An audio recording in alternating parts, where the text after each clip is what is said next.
I am Michael Brooker, Notre Dame class of 1980, and the Regional Director for the mighty Mid-Atlantic region. It is my distinct pleasure to introduce Mike Cerre as the recipient of the Reverend Arthur S. Harvey C.S.C. Award for outstanding accomplishments as a practicing performing artist. From a young age, Mike had a strong interest in television broadcasting, leading him to pursue a degree in communication arts at Notre Dame.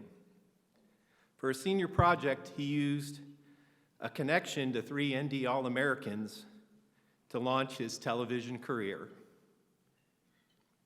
That career was paused, however, after graduation when Mike was commissioned in the United States Marine Corps. Semper Fi, Mike. And soon found himself in Vietnam. Mike flew 110 combat missions as an aerial observer in an OV-10 Bronco, supporting recon teams working along the Ho Chi Minh Trail. In March of 1971, he was awarded the Purple Heart for wounds sustained when his OV-10 was hit by shrapnel. After his discharge, Mike made his way to San Francisco, where he produced his first 30-minute documentary, A Closer Look at Football. It featured another Notre Dame connection, former Notre Dame linebacker Nick Buoniconti. The documentary earned Mike his first Emmy Award and led to his first broadcasting job as a news reporter and weekend sports anchor. Next, Mike joined ABC's Good Morning America, where he produced and reported Working Journal, a weekly 5-minute segment profiling people and their jobs at locations across the country. In 2001, it was both a Notre Dame and a Marine Corps connection that afforded Mike the opportunity to join the Marines of 3rd Battalion, 6th Marines, led by my good friend and fellow Notre Dame of 80 classmate, Colonel Jerry Lines, when he became the first embedded reporter during Operation Enduring Freedom in Afghanistan. He followed that up with an Emmy Award-winning coverage in Iraq, embedding with the Marines of 2nd Battalion, 5th Marines, who were the tip of the spear on the drive to Baghdad. 2-5's motto, Retreat Hell, which was earned for their actions during World War I in Belleau Wood. Come to think of it, that could be Mike Cerre's motto too. Last year, in a poignant story that was aired for PBS NewsHour, Mike reconnected with those Marines of 2-5 to chronicle the often hidden toll taken by service and combat even 2 decades later. Tomorrow at ND Studios, Mike will be taping the 7th episode of the Notre Dame Senior Alumni God Country Notre Dame series, which recognizes alumni veterans. The episode will feature the east transept of the Basilica of the Sacred Heart, honoring the 56 men from Notre Dame who gave their lives during World War I. This Memorial Day, we will commemorate the 100th anniversary of that dedication. Effective storytellers inspire their audiences by creating connections with them. For more than 50 years, Mike has created those connections, and his distinguished career as a broadcast journalist and documentarian is most deserving of this award. Please join me in a Fighting Irish welcome for Mike Cerre.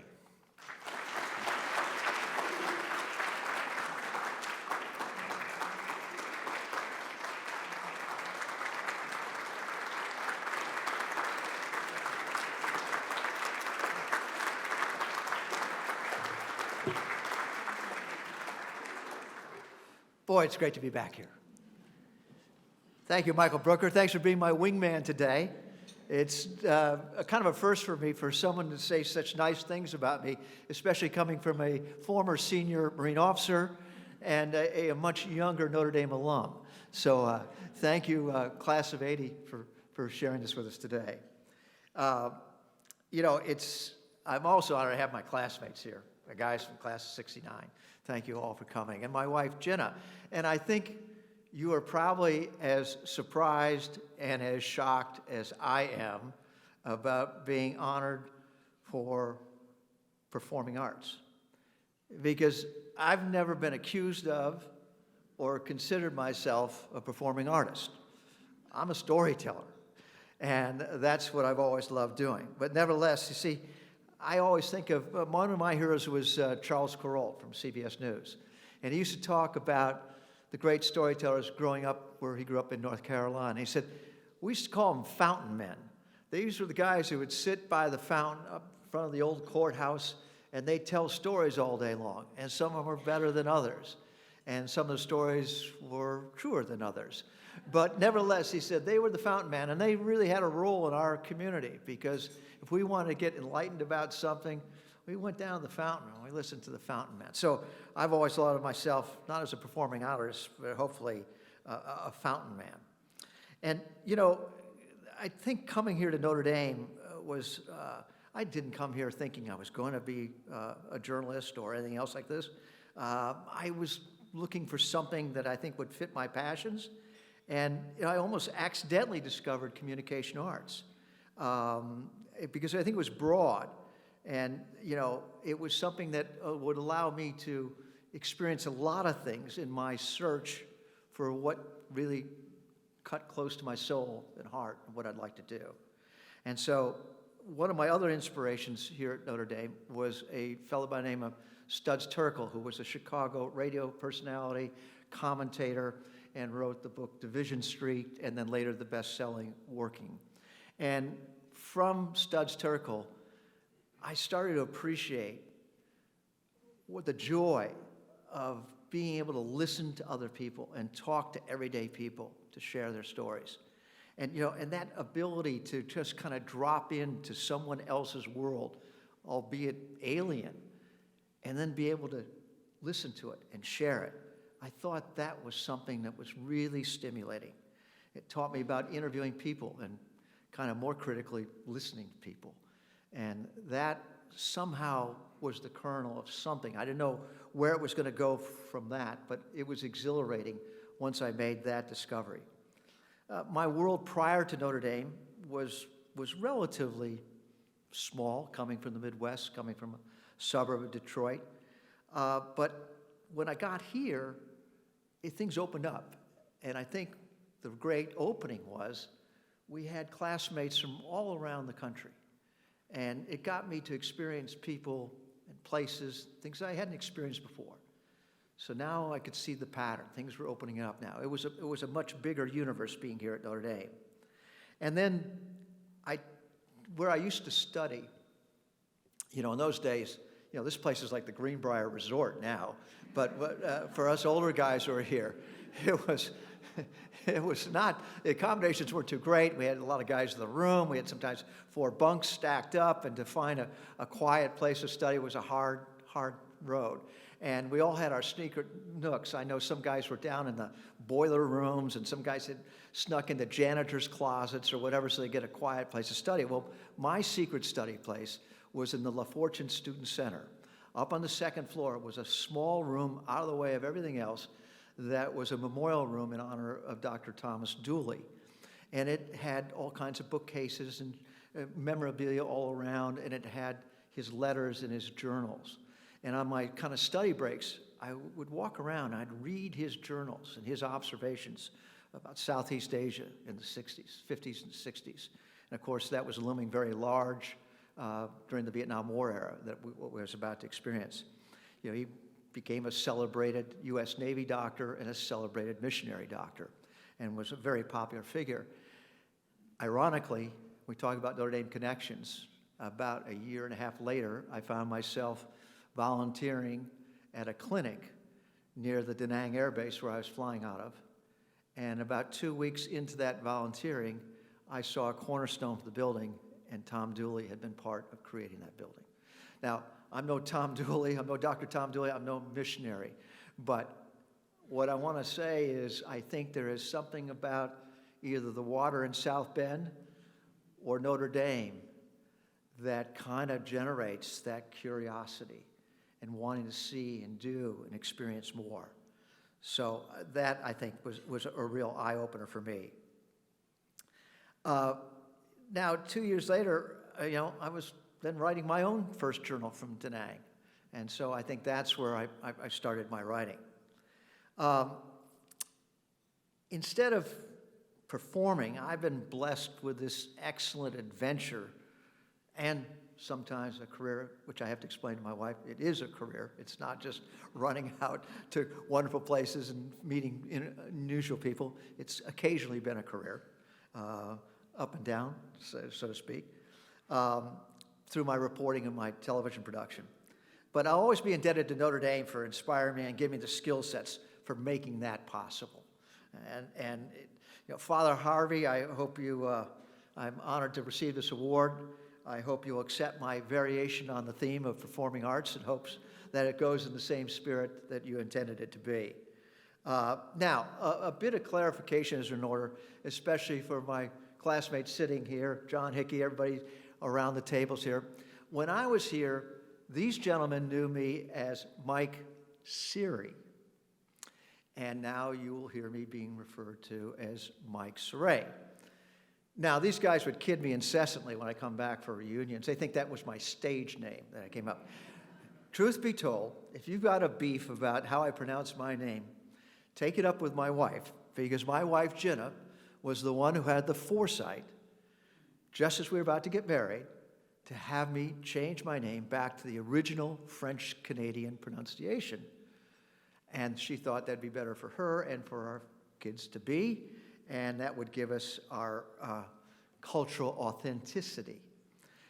Now, these guys always kid me. They thought I'd change it to, broadcasting, you do that all the time. I said, well, if I had done it that way, I would have called myself Geraldo Cerre or something like that. But I didn't go that far. So it's kind of like CBS late night Stephen Colbert, a.k.a. Stephen Colbert. So you guys, if you have a problem with it, talk with Jenna, but you can address me any way you like. And had it not been for her foresight, ever since Apple Computer's invention of Siri, I would have been relegated the rest of my life to be answering questions. Hey, Siri. But I'm a reporter. I like asking questions. That's what I like to do.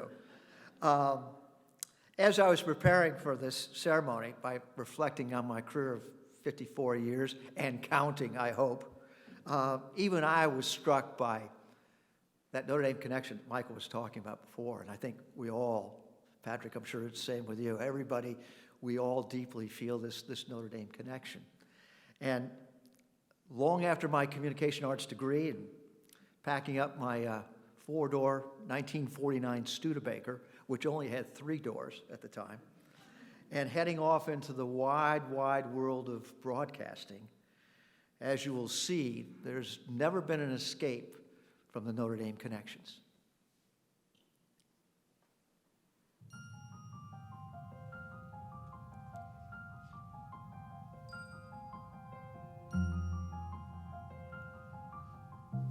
Romehama's Fordland presents their own Going Thing, the 3 All-Americans plus 2.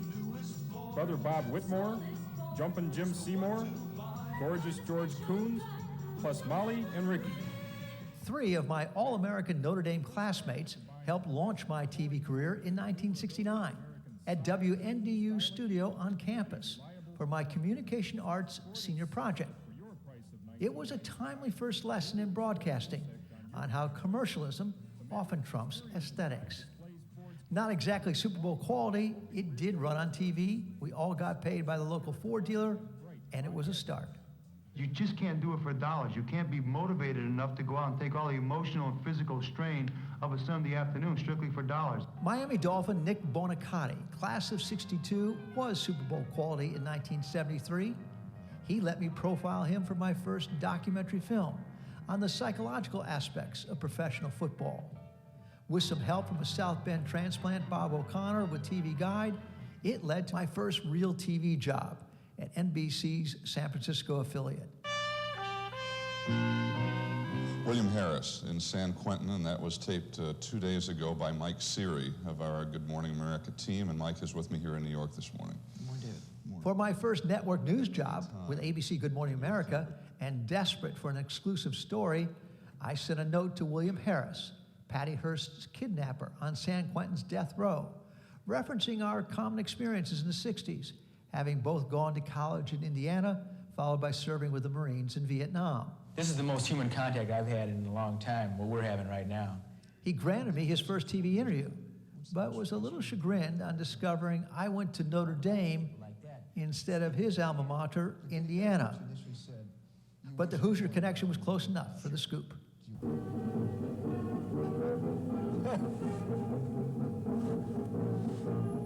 Is this marvelous? That's the way to drive, Coop. That's the way to do, man.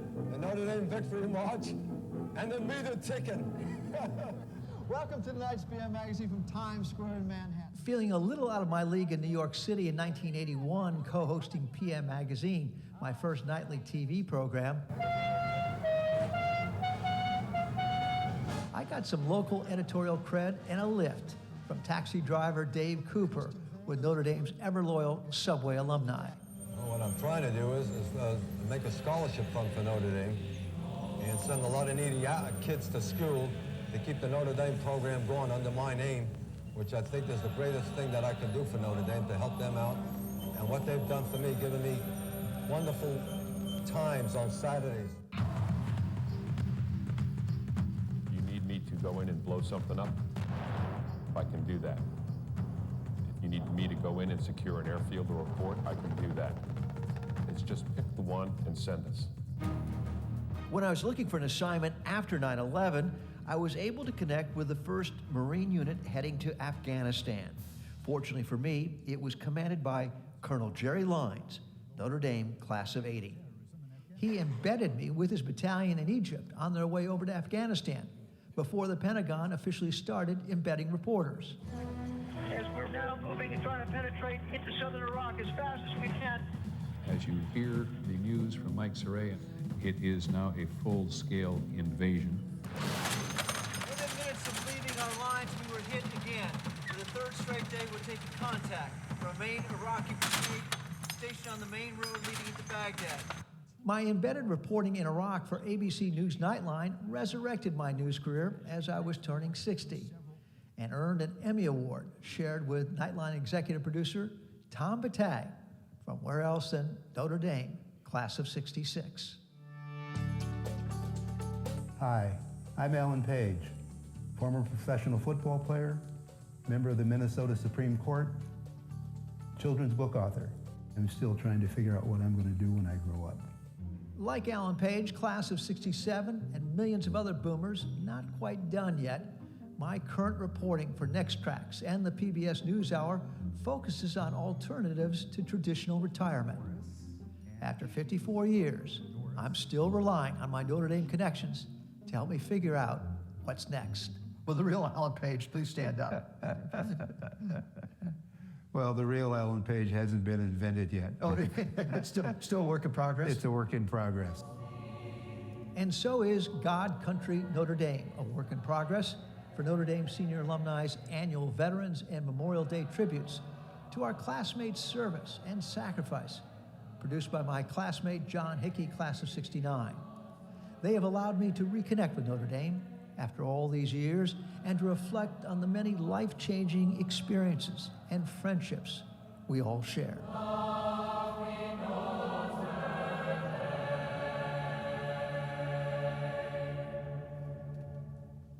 Thank you, Notre Dame.